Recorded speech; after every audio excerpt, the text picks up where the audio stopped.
We have to fight against climate change, that our children and their children will have a perspective to live on this planet. And this cannot be done by one single nation.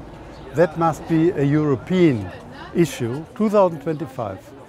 Either nobody will talk about Europe, or Europe is a strong body all over the world, and then we can have competition with the United States, with Russia, with China.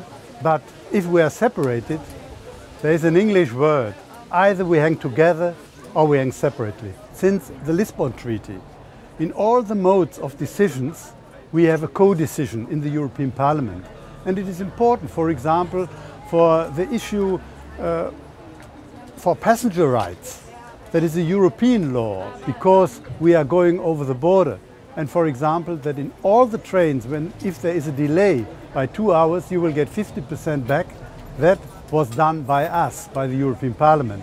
And of course, it is important for the people all over Europe to go to the vote.